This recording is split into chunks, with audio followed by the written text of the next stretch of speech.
नमस्कार दोस्तों, कैसे हैं आप लोग। उम्मीद करता हूं अच्छे होंगे।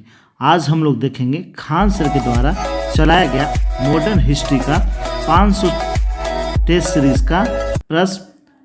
कल हम लोगों ने देखा था कुल 50 प्रश्न। आज उससे आगे हम लोग लगभग 100 प्रश्न देखेंगे, जो किसी भी एग्ज़ाम, कोई भी एग्ज़ाम हो, सभी के लिए बहुत ही महत्वपूर्ण है। चलिए स्टार्ट करते हैं आज का पहला प्रश्न से। और प्रश्न है, विजयनगर साम्राज्य की स्थापना की थी। तो विजयनगर साम्राज्य की स्थापना किसने किया था? हरिहर और बुक्का, दो भाइयों ने, हरिहर और बुक्का ने। Option number C. अगला प्रश्न है, विजयनगर के उस पहले शासक की पहचान करें जिन्होंने बहमनियों से गोवा छीना था। तो बहमनियों से गोवा किसने छीना था? तो ये छीना था हरिहर प्रथम ने। किसने? हरिहर प्रथम ने। देखते हैं अगला प्रश्न है, विजयनगर के राजा कृष्णदेव राय ने गोलकुंडा का युद्ध किस राजा के साथ लड़ा था? तो कृष्णदेव राय ने गोलकुंडा का युद्ध किस राजा के साथ लड़ा था? तो इसका आंसर हो जाएगा option number A, Quli Qutb Shah. Option number A. अगला प्रश्न है, कृष्णदेव राय के दरबार में अष्टदिग्गज कौन थे? तो ये अष्टदिग्गज कौन थे? ये 8 तेलुगु कवि थे। ये 8 तेलुगु कवि थे। Option number B. अगला प्रश्न है, प्रसिद्ध विजयनगर शासक कृष्णदेव राय के अधीन किस साहित्य का स्वर्ण युग था? तो किस साहित्य का स्वर्ण युग था? तो वह तेलुगु साहित्य का स्वर्ण युग कहा जाता है। Option number D. अगला प्रश्न है, अब्दुल रज्जाक विजयनगर आया था तो किसके काल में आया था? किस शासक के काल में आया था? तो अब्दुल रज्जाक किसके काल में आया था? तो ये आया था देवराय द्वितीय के काल में। किसके काल में? देवराय द्वितीय के काल में। अगला प्रश्न देखते हैं। प्रश्न है, निकोलो कोट्टी कौन था? तो निकोलो कोट्टी कौन था? तो निकोलो कोट्टी इटली का एक यात्री था जिसने विजयनगर साम्राज्य की यात्रा की थी। Option number B. ये किसके काल में आया था? तो ये देवराय प्रथम के काल में आया था। चलिए अगला प्रश्न देखते हैं। प्रश्न है, 1565 में कौन सा प्रसिद्ध युद्ध हुआ था? तो ये प्रसिद्ध युद्ध बहुत बार एग्जाम में आया है। 1565 में तालीकोटा का युद्ध हुआ था। कौन सा युद्ध हुआ था? तालीकोटा का युद्ध हुआ था। देखते हैं अगला प्रश्न है, विजयनगर साम्राज्य की वित्तीय व्यवस्था की मुख्य विशेषता क्या है? तो इसकी मुख्य विशेषता क्या थी? इसकी मुख्य विशेषता थी भू राजस्व। Option number B. Option number B. अगला प्रश्न है, विजयनगर के किस शासक ने चीन के सम्राट के पास अपना राजदूत भेजा था? तो किस शासक ने चीन के सम्राट के पास अपना राजदूत भेजा था? तो ये बुक्का प्रथम ने भेजा था। किसने भेजा था? बुक्का प्रथम ने भेजा था। अगला प्रश्न देखते हैं। प्रश्न है, सल्तनत काल में दीवाने अमीर कोही विभाग निम्नलिखित में से किससे संबंधित था? तो ये किससे संबंधित था? ये कृषि से संबंधित था। ये विभाग किससे संबंधित था? ये कृषि से संबंधित था। अगला प्रश्न है, निम्नलिखित में से किस शासक ने दीवाने अमीर कोही विभाग की स्थापना किया था? तो ये किसने इसकी स्थापना किया था? मोहम्मद बिन तुगलक ने। ऑप्शन नंबर सी, मोहम्मद बिन तुगलक ने। अगला प्रश्न देखते हैं, अलाई दरवाजा का निर्माण किस सुल्तान ने करवाया? तो अलाई दरवाजा का निर्माण किसने कराया था? अलाउद्दीन खिलजी ने। Option number C. अगला प्रश्न है, निम्न में से किस सुल्तान ने कुतुब मीनार की 5वीं मंजिल का निर्माण कराया? तो 5वीं मंजिल का निर्माण किसने कराया था? फिरोज शाह तुगलक ने। किसने? फिरोज शाह तुगलक ने। अगला प्रश्न है, भारत में प्रथम मकबरा जो शुद्ध इस्लामी शैली में निर्मित हुआ था वह किसका मकबरा था? तो वह मकबरा था बलबन का मकबरा। Option number B. Option number B. अगला प्रश्न है, किताबुल हिंद रचना के प्रसिद्ध लेखक का क्या नाम था? तो यानी किताबुल हिंद की रचना किसने किया था? तो किताबुल हिंद की रचना किसने किया? अल बरूनी ने। किसने किया?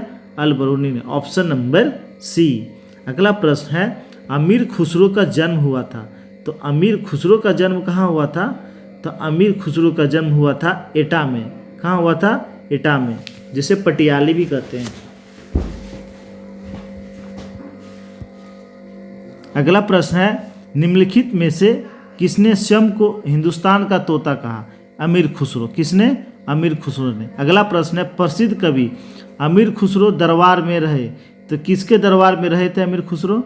तो इसका आंसर हो जाएगा option number A, Alauddin Khilji. अगला प्रश्न देखते हैं। प्रश्न है सूची 1 को सूची 2 से मिलाना है। तो फिरोज शाह तुगलक, तो हम लोग जानते हैं फिरोज शाह तुगलक किसके लिए प्रसिद्ध था? तो ये नहरों के निर्माण के लिए प्रसिद्ध था। नहरों का सबसे अधिक जाल बिछाया था फिरोज शाह तुगलक ने। बलबन, नरोज त्यौहार, बलबन क्या हो जाएगा? नरोज त्यौहार हो जाएगा। उसके बाद है अलाउद्दीन, अलाउद्दीन क्या हो जाएगा? दीवाने रियासत, दीवाने रियासत। और Jahangir Sir Thomas Roe, Sir Thomas Roe. Option number B, option number B. चलिए देखते हैं अगला प्रश्न। ये प्रश्न है निम्न यात्रियों के पधारने यानी आगमन का अनुक्रम क्या रहा? यानी सबसे पहले कौन आया, उसके बाद कौन आया? तो सबसे पहले इसमें से कौन आया? इब्न तूता, ट्रेवनियर, अलबरूनी और मनुची। तो इसमें सबसे पहले आया था अलबरूनी, गजनी के साथ आया था। उसके बाद आया था इब्न तूता मोहम्मद बिन तुगलक के काल में। उसके बाद आया था टर्बर्नियर और उसके बाद Manucci. Option number B, option number B. चलिए अगला प्रश्न देखते हैं। प्रश्न है निम्नलिखित में से कौन सा युग्म सुलेमित नहीं है? देख लेते हैं। इब्न तूता कहाँ का था? मोरक्को का, ये सही है। मोरक्को पालो इटली का, ये भी सही। अब्दुल रजाक तुर्की का, ये गलत है। ऑप्शन नंबर सी, नूनिज पुर्तगाल का। चलिए देखते हैं अगला प्रश्न।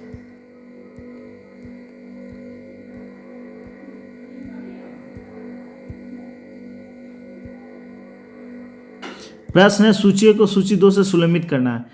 चंदवार का युद्ध, तो चंदवार का युद्ध कब हुआ था? तो चंदवार का युद्ध हुआ था 1194 में, जयचंद को हराया था। तैमूर का आक्रमण, तैमूर का आक्रमण कब हुआ था? 1398 में। तालीकोटा का युद्ध 1565 में और घाघरा का युद्ध 1529 में। इसका आंसर हो जाएगा option number D, option number D. 2143, 2143। चलिए देखते हैं अगला प्रश्न। अब प्रश्न है निम्नलिखित में से किस प्रथा की शुरुआत राजपूतों के समय में हुआ था? तो किस प्रथा का शुरुआत राजपूतों के समय होता? जोहार प्रथा। Option number C, option number C. अगला प्रश्न है सूची 1 को सूची 2 से सुलेमित करना है। प्लासी का युद्ध, तो प्लासी का युद्ध कब हुआ था? बहुत आसान क्वेश्चन है। प्लासी का युद्ध कब हुआ था? 1757 में। कलिंग का युद्ध 261 ईसा पूर्व। हल्दी घाटी का युद्ध 1576 और तराइन का युद्ध 1192। तो इसका आंसर हो जाएगा option number C, option number C. देखते हैं अगला प्रश्न। प्रश्न है बहमनी राज्य की स्थापना किसने की थी? तो बहमनी राज्य की स्थापना किसने की थी? अलाउद्दीन हसन ने। Option number A, Alauddin Hasan ने। अगला प्रश्न है बहमनी राज्य की प्रथम राजधानी निम्नलिखित में से कौन थी? तो बहमनी राज्य की प्रथम राजधानी थी गुलबर्ग। ऑप्शन नंबर बी, कौन था? गुलबर्ग। प्रश्न है गोलकुंडा को वर्तमान में क्या कहा जाता है? तो वर्तमान में गोलकुंडा को क्या कहा जाता है? तो इसका आंसर हो जाएगा हैदराबाद, इसका आंसर हो जाएगा हैदराबाद। अगला प्रश्न है निम्नलिखित में से कौन एक सुलेमित है? देख लेते हैं कौन सही सुलेमित है। तो काकतीय देवगिरी गलत। होयसल द्वार समुद्रम, ये सही है। Option number B, option number B. अगला प्रश्न देखते हैं। प्रश्न है द्वार समुद्रम किस राजवंश की राजधानी थी? तो द्वार समुद्रम होयसल वंश की राजधानी थी। ऑप्शन नंबर सी।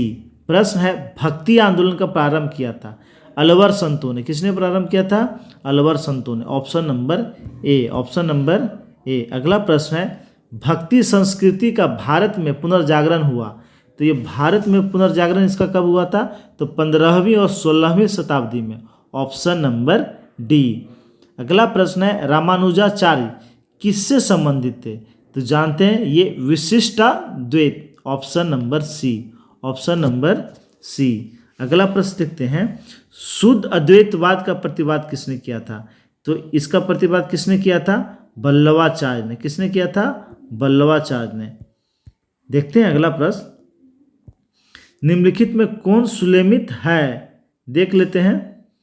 तो यह है अद्वैतवाद, रामानुज, ये गलत है।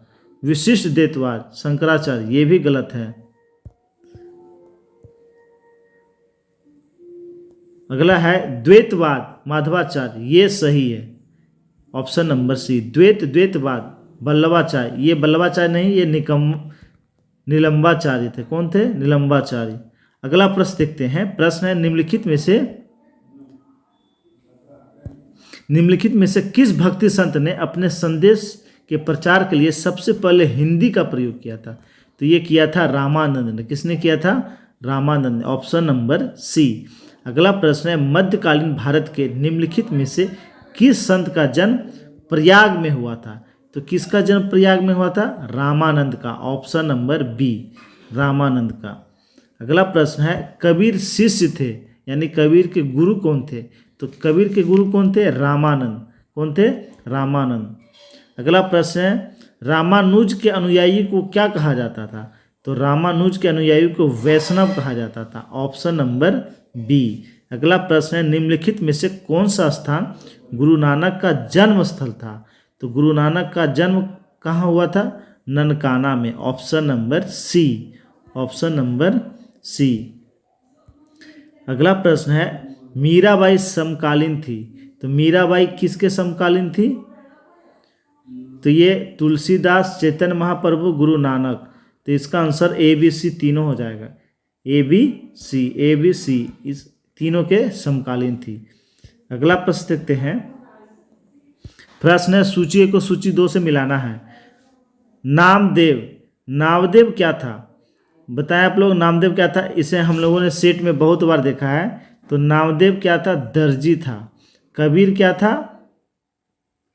बताइए आप लोग, कबीर क्या था? तो कबीर क्या था? तो कबीर जोल्हा था। रविदास मोची था और सेना नाई था। Option number B. Option number B. अगला प्रश्न देखते हैं। प्रश्न है चैतन्य महाप्रभु किस संप्रदाय से संबंध है? चैतन्य महाप्रभु वैष्णव संप्रदाय से संबंधित। Option number A. अगला प्रश्न है तुलसीदास किसके समकालीन थे? तो तुलसीदास अकबर और जहांगीर के समकालीन थे। Option number A. अगला प्रश्न है रामचरितमानस के रचयिता कौन है? तो रामचरितमानस का रचयिता, बहुत आसान प्रश्न, तुलसीदास, गोस्वामी तुलसीदास। अगला प्रश्न देखते हैं। प्रश्न है भक्त तुकाराम कौन से मुगल सम्राट के समकालीन थे? तो भक्त तुकाराम जहांगीर के समकालीन थे। Option number C. अगला प्रश्न है भारत में चिश्तिया सूफी मत को स्थापित किया था। तो चिश्तिया सूफी मत को किसने स्थापित किया था? तो Khwaja Moinuddin Chishti. Option number B. अगला प्रश्न देखते हैं। भारत में चिश्तिया संप्रदाय का प्रथम सूफी संत था। तो प्रथम सूफी संत कौन था? तो इसका आंसर हो जाएगा option number A, Sheikh Moinuddin Chishti. Option number A.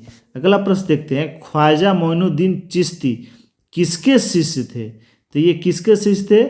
Khwaja Usman Haruni. Option number D. Option number D. अगला प्रश्न है शेख निजामुद्दीन औलिया शिष्य थे, यानी निजामुद्दीन औलिया के गुरु कौन थे? तो बाबा फरीद। कौन थे? बाबा फरीद इसके गुरु थे। अगला प्रश्न देखते हैं हम लोग। प्रश्न है शेख निजामुद्दीन औलिया की दरगाह कहाँ है? तो शेख निजामुद्दीन औलिया का दरगाह कहाँ है? तो ये दरगाह है दिल्ली में। Option number C. कहाँ दरगाह है?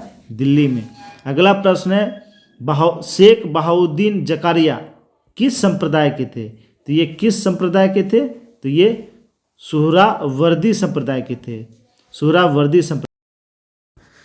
प्रश्न है गुरु नानक ने अपना उत्तराधिकारी किसे नियुक्त किया था? तो गुरु अंगद को। गुरु अंगद को। अगला प्रश्न है निम्नलिखित में से किस गुरु ने गुरुमुखी लिपि प्रारंभ किया था? तो गुरुमुखी लिपि प्रारंभ किया था गुरु अंगद ने। Option number D. Option number D. अगला प्रश्न है पंजाब में अमृतसर नगर स्थापित किया था। तो ये स्थापित किया था गुरु रामदास ने। Option number D. Option number D. अगला प्रश्न है किस गुरु को अकबर ने 500 बीघा जमीन दी थी? तो ये किसे दिया था? गुरु रामदास को। Option number B. देखते हैं अगला प्रश्न। प्रश्न है निम्नलिखित में कौन युग्म सही सुलमित है? देख लेते हैं। अमरदास, मीरी और पीरी, अर्जुन देव आदि ग्रंथ, 10 खालसा, रामदास, गुरु गोविंद मजनी। तो इसका आंसर हो जाएगा option number B. Option number B. अगला प्रश्न है किस सिख गुरु ने विद्रोही राजकुमार खुसरो की सहायता धन एवं आशीर्वाद से किया था? तो गुरु अर्जुन ने। किसने? गुरु अर्जुन ने। इसी कारण गुरु अर्जुन देव को फांसी दे दिया था। चलिए देखते हैं अगला प्रश्न। प्रश्न है आदि ग्रंथ अथवा गुरु ग्रंथ साहिब का संकलन किसने किया था? तो ये गुरु अर्जुन देव ने किया था। किसने? गुरु अर्जुन देव ने। दिया हुआ प्रश्न निम्नलिखित में से किन सिख गुरुओं को तत्कालीन शासकों द्वारा मृत्युदंड दिया गया था? तो ये किसे दिया गया था? तो ये गुरु अर्जुन देव को और गुरु तेग बहादुर को। यानी इसका आंसर हो जाएगा 2 और 4। ऑप्शन नंबर ए। ऑप्शन नंबर ए। देखते हैं अगला प्रश्न। प्रश्न है किस सिख गुरु की मृत्यु के लिए औरंगजेब जिम्मेदार था? तो औरंगजेब ने गुरु तेग बहादुर को इस्लाम धर्म न स्वीकारने के कारण मृत्युदंड दिया था। चलिए देखते हैं अगला प्रश्न। प्रश्न है निम्न में से किस स्थान पर एक प्रसिद्ध सिख गुरुद्वारा अवस्थित है? तो प्रसिद्ध सिख गुरुद्वारा किस स्थान पर अवस्थित है? हेमकुंड में। Option number B. Option number B. अगला प्रश्न है पटना में किस गुरु का जन्म हुआ था? गुरु गोविंद सिंह का जन्म। किस गुरु का? तो 10वें गुरु गोविंद सिंह का जन्म। देखते हैं अगला प्रश्न। प्रश्न है किसकी समाधि के कारण नांदेड़ गुरुद्वारा सिखों द्वारा पवित्र माना जाता है? ये तो किसकी समाधि? तो ये गुरु गोविंद सिंह की समाधि। Option number D. अगला प्रश्न है गुरु गोविंद सिंह की महानता निहित है इनमें। तो इसका आंसर क्या हो जाएगा? उन्होंने सिखों की सैनिक व्यवस्था को संगठित किया था। ऑप्शन नंबर ए। ऑप्शन नंबर ए। चलिए देखते हैं अगला प्रश्न। प्रश्न है किस सिख गुरु के द्वारा सिखों का खालसा में रूपांतरण किया गया? तो किसके द्वारा? गुरु गोविंद सिंह के द्वारा। Option number C. Option number C. Khalsa Panth कितने वर्ष पहले प्रारंभ हुआ? तो ये कितने वर्ष पहले प्रारंभ हुआ? तो 300 वर्ष पहले। Option number B. अगला प्रश्न है सिखों के अंतिम गुरु कौन हुए? तो सिखों के अंतिम गुरु थे गुरु गोविंद सिंह। Option number